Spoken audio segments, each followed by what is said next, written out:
할렐루야. 153 저녁기도에 오신 여러분들을 주님의 이름으로 환영하고 축복합니다. 오늘 이 저녁 시간 하나님께서 우리들에게 신실한 은혜로 함께 하시고, 또한 여러분들의 간구 가운데 주님의 깊은 은혜와 또한 응답하심의 역사들이 일어나게 될 줄로 믿습니다. 우리 같이 하나님 앞에 이 시간 간절히 기도하며 찬양하며 나아가도록 하겠습니다. 당신이 지쳐서 기도할 수 없고 눈물이 빗물처럼 흘러내릴 때 주님은 아시네.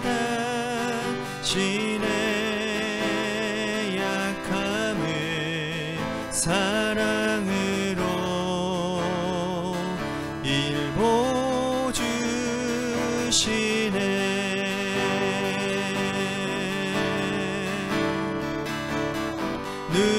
누군가 널 위하여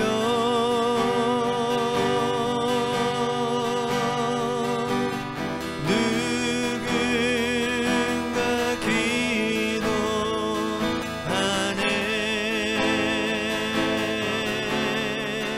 내가 홀로 외로워서 마음이 무너질 때 누군가 널 위해 기도하네. 당신이 외로이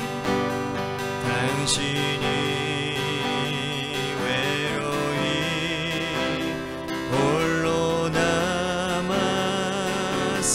때 당신은 누구에게 위로를 없나. 주님은 아시네. 당신의 마음을 그대 홀로 잊지 못함을.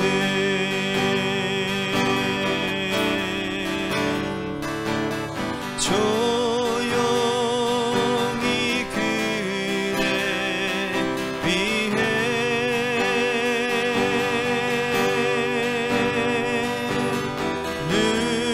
누군가 기도하네.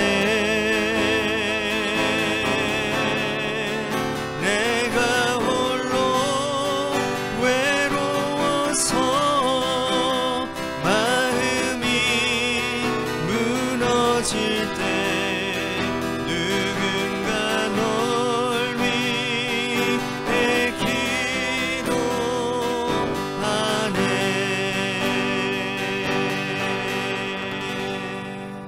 기도하겠습니다. 사랑과 은혜가 풍성하신 주님, 오늘도 우리를 위해 저 하늘 보좌에서 중보하시는 그 예수님의 기도로 말미암아, 하나님 중보자 되신 예수 그리스도로 말미암아 오늘 하루도 우리들이 버티고 견딜 수 있었습니다. 그리고 믿음 지킬 수 있었습니다. 하나님, 이 은혜를 우리들이 경험한 자들답게 이 땅 가운데 하나님과 사람 사이에 그 다리를 놓는 중보자의 역할, 중재자의 역할이 그 예수 그리스도의 은혜를 받은 우리 모두인 줄로 믿습니다. 오늘 그 은혜를 우리들이 누릴 수 있도록, 그리고 그 은혜를 전파할 수 있도록 이 시간을 사용하여 주옵소서. 사랑이 많으신 예수님 이름 받들어 간절히 축복하며 기도하옵나이다. 아멘.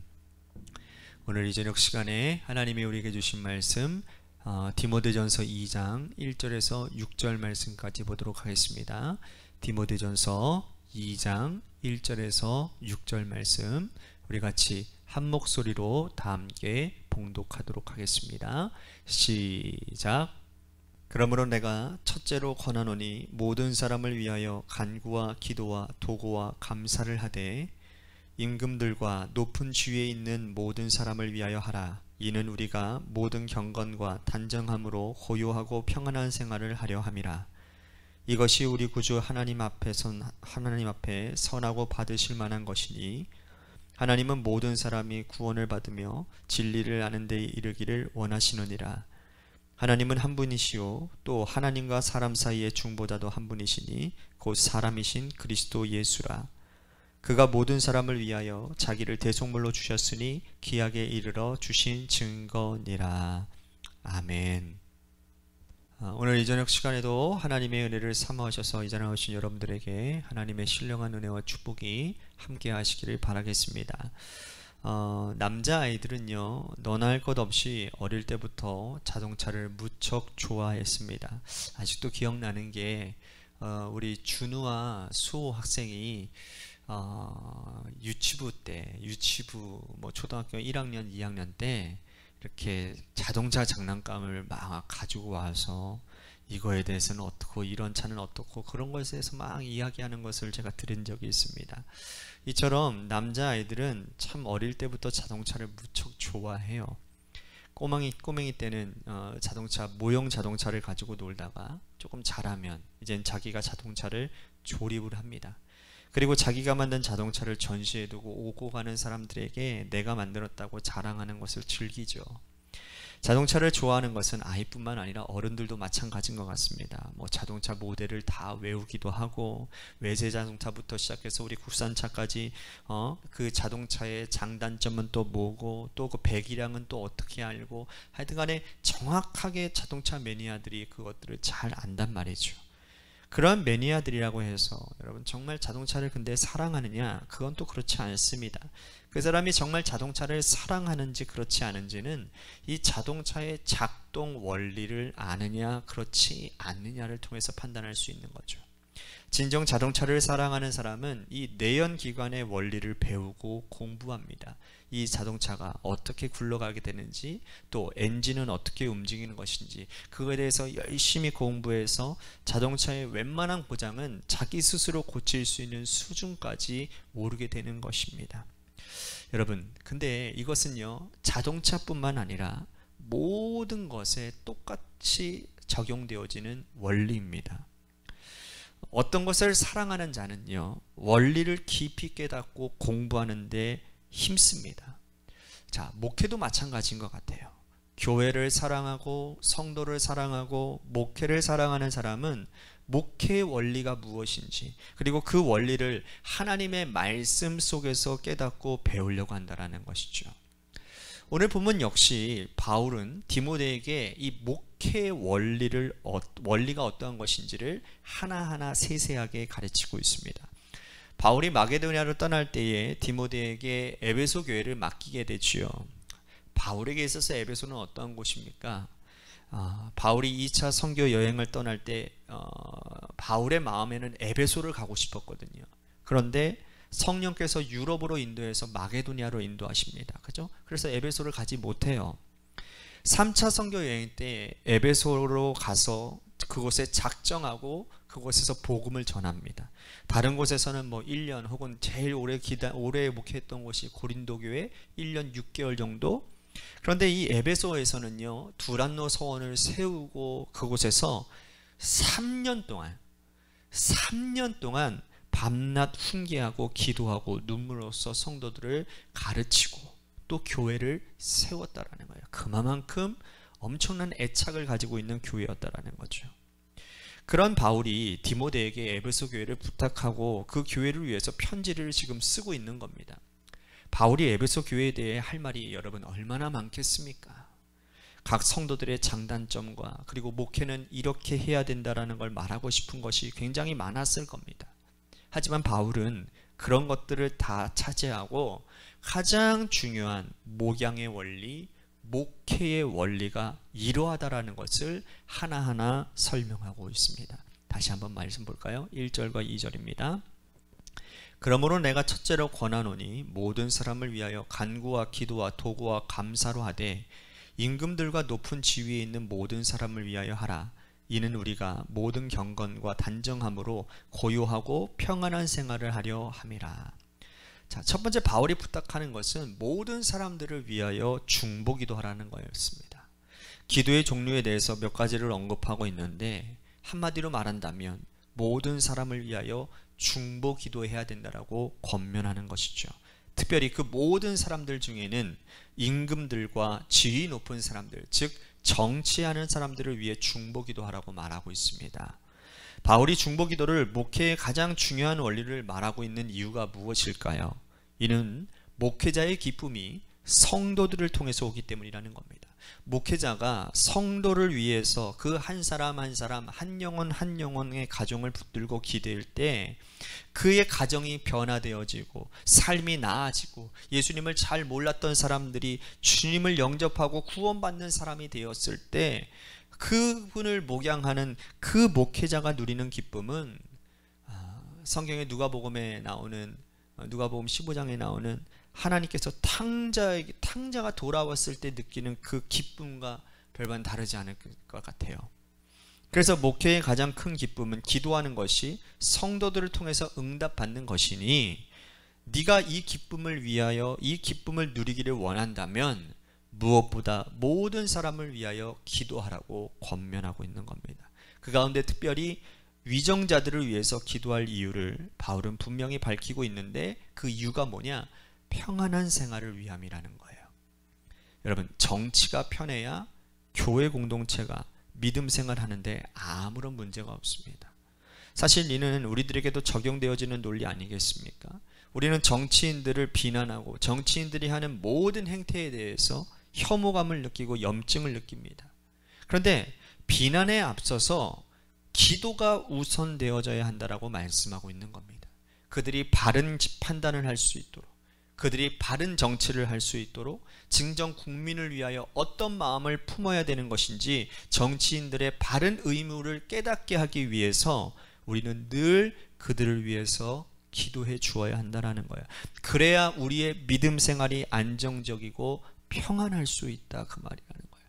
얼마든지 법으로, 여러분, 얼마든지 정치인들은 법으로 기독교를 핍박 가운데 몰아넣을 수 있고요, 기독교에게 불이익을 줄 수 있는 것입니다. 여러분, 코로나를 통해서도 우리들이 알 수 있잖아요. 그렇죠? 또한 우리가 이거는 목회자뿐 아니라 성도들도 중보기도의 원리를 마음에 깊이 배워야 된다는 거예요. 믿음 생활이 오래될수록, 신앙의 연륜이 쌓이고 쌓일수록 우리가 함께 믿음 생활하고 있는 교회 공동체 성도들이 하나님 안에서 행복하고 평안하고 우리가 성도를 위해서 기도하는 모든 기도가 주님 안에서 응답된다면 그건 나의 기쁨이고 나의 영광일 것입니다. 믿지 않는 사람들은 사촌이 땅을 사면 배가 아프다고 하는데, 그러나 믿음의 사람들은 우리가 그분의 기도 제목을 붙들고 함께 기도하고 같이 울고 중보하고 그 기도에 응답되어졌을 때 그 기쁨은 말로 표현할 수 없는 놀라운 기쁨이 될 것입니다. 그래서 중보기도의 원리는 목회자뿐만 아니라 우리 모든 성도들이 함께 기억하고 마음에 새겨야 될 원리라는 거예요. 자, 두 번째 원리를 말합니다. 4절 볼까요? 하나님은 모든 사람이 구원을 받으며 진리를 아는 데에 이르기를 원하시느니라. 하나님은 모든 사람이 구원을 받고 진리를 아는 데에 이르기를 원한다고 말씀을 하세요. 바울이 이것을 말하는 것은 목회자의 두 번째 목양의 원리는 전도의 원리를 말하는 거예요. 때를 얻든지 못 얻든지 열심히 복음 전하라는 바울은 항상 그런 바울이 말을 하지 않았습니까? 바울은 회심한 이후에 눈에 떠져 있으면 항상 전도했습니다. 그가 시간이 나면 전도한 것이 아니라 시간을 내어서 복음을 전했다라는 거예요. 그가 왜 그렇게 했겠습니까?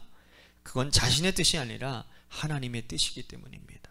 땅끝까지 이르러 내 증인이 되라 말씀하신 하나님의 말씀, 그 그리스도의 말씀을 붙잡고 실천하는 것이 그의 유일한 사명이었기 때문입니다. 바울이 에베소 교회를 디모데에게 이양하고 목양을 부탁했을 때, 그때 에베소 교회는 굉장히 큰 교회였습니다. 에베소시 전체가 그리스도를 알고 복음을 알고 그곳에 있는 우상 숭배하는 사람들이 가지고 있었던 마술책을 다 모아가지고 태워버릴 만큼, 그래서 그 교회는 이미 큰 교회가 되었어요. 여러분, 큰 교회가 되었다고 전도할 이유가 없다고 생각하는 것은 이단이나 다를 바 없는 겁니다. 교회의 크기와 상관없이, 교회에 모이는 성도의 숫자와 상관없이 이건 우리가 하나님 앞에서 해야 될 사명이기 때문에 모든 사람이 구원을 받고 진리를 아는 데 이르기를 원하는 것이 하나님의 뜻이기 때문에 이거는 반드시 붙들고 디모데 너가 지켜야 될 목회의 원리라고 말씀하고 있다, 그 말이라는 거예요. 이거는 오늘 우리들에게도 마찬가지 아니겠습니까? 하나님께서 우리들을 구원하여 주시고 국률 얻지 못한 자를 국률이 여겨주셨습니다. 그래서 우리가 구원받은 거예요. 먼저 구원받은 우리가, 먼저 하나님 앞에 서게 된 우리가 해야 될 일은 전도하는 일입니다. 그런데 돌아보면 우리는 전도의 사다리를 끊어버릴 때가 꽤 많이 있습니다. 만나는 사람들에게 행실과 말과 삶으로 예수님의 신앙의 인격을 잘 보여주지 못하기 때문입니다. 오히려 나 때문에 복음 사역에 걸림돌이 될 때는 없는지 우리의 행실과 삶을 오늘 이 저녁 시간에 깊이 있게 돌아봐야 될 것 같습니다. 오히려 내가 하는 모든 행동과 삶이 복음 사역의 디딤돌이 되고, 오늘도 믿지 않는 사람들에게 한마디 건네더라도 그분이 예수 믿는 나의 말을 통해서 주님을 경험하고 만날 수 있도록 입을 열어 복음을 전해지는 못하더라도 발걸음과 삶이 복음을 전하는 모든 도구가 되는 그러한 여러분들의 인생이 되셔야 될 줄로 믿습니다. 세 번째 원리는 5절과 6절 보십시오. 하나님은 한 분이시요 또 하나님과 사람 사이의 중보자도 한 분이시니 곧 사람이신 그리스도 예수라. 그가 모든 사람을 위하여 자기를 대속물로 주셨으니 기약에 이르러 주신 증거니라. 하나님도 한 분이시오 중보자도 한 분이라고 말씀을 합니다. 이렇게 말씀하시는 이유는 예수 그리스도가 우리의 중보자가 되셨다라는 걸 말하기 위한 것이고, 동시에 이 편지를 받는 디모데 너도 하나님과 사람 사이의 중재자가 되라고 부탁하는 거예요. 목회의 세 번째 원리는 뭡니까? 중재의 원리입니다. 하나님과 사람 사이의 중재 역할, 성도와 하나님 사이의 중간다리 역할을 하는 게 목양의 원리라는 것이죠. 그 중간다리 역할을 하기 위해서 통로가 되는 사람이 가장 주의해야 되는 것은 뭐냐? 자신의 삶의 정결이라는 겁니다. 목회자는 말씀을 전해야 되는 사람이기 때문에 정결하지 않으면, 자신이 하나님 앞에 그 말씀대로 제대로 살지 않으면 말씀은 곧 힘을 잃고 맙니다. 어떻게 말씀에 그 힘이 있겠습니까? 자신은 비도덕적으로 살고 전한 말씀대로 행하지 않는데 어떻게 능력 있는 말씀을 전할 수 있겠냐라는 거죠.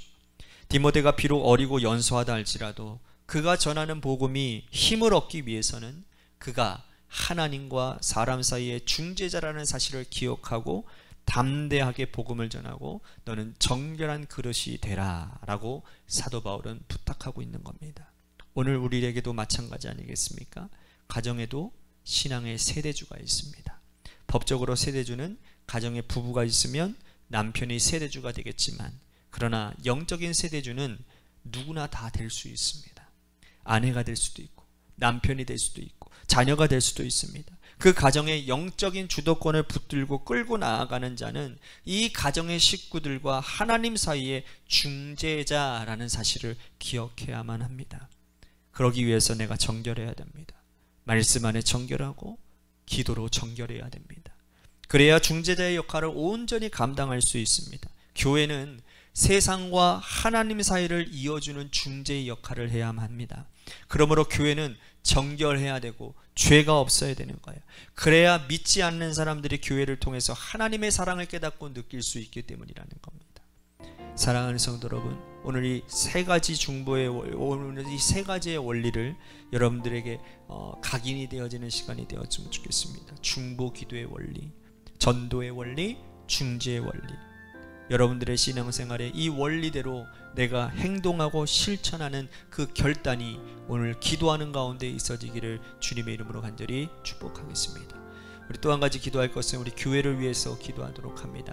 하나님께서 세워주신 몸된 교회 위에 하나님 수많은 사역들 위해 열매를 맺게 하여 주시고, 특히나 전도하고 또한 지역사회를 섬기는 그러한 일들 가운데서 하나님 우리 교회가 세상과 하나님 사이의 중간다리 중재자의 역할을 잘 감당하는 그러한 교회가 되도록 하나님 도와주시옵소서라고, 우리 세워주신 담임 목사님 저를 위해서도 우리 장로님들과 권사님들을 위해서 세워진 직분자들을 위해서도 이 시간 기도해 주시기를 바라고, 또한 우리 같이 중보기도 요청 드립니다.